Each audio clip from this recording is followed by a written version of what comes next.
আলাইকুম। আজকের প্রশ্ন, মানুষকে সৃষ্টি করেছে কে?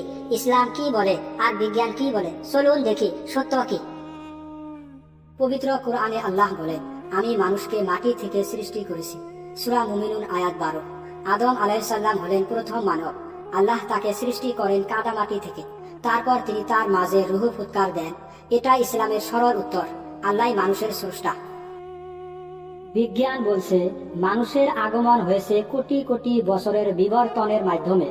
ডারউইন বলেছিলেন মানুষ এসেছে বানর সদৃশ প্রাণী থেকে।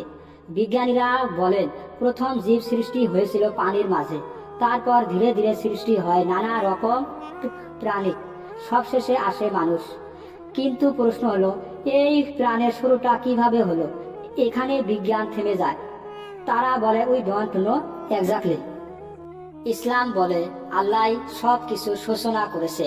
তিনি বলেছেন, আমি প্রত্যেক জীবন্ত বস্তুকে সৃষ্টি করেছি পানি থেকে।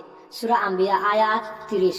এই আয়াত বিজ্ঞান সমর্থন করে, তবে বিবর্তনের মতবাদ পুরোপুরি ইসলাম মানে না। কারণ ইসলাম বলে আদম আলাইহিস সালাম সরাসরি সৃষ্টি। ইসলাম ও বিজ্ঞান দুইটাই সত্যের খোঁজ করে।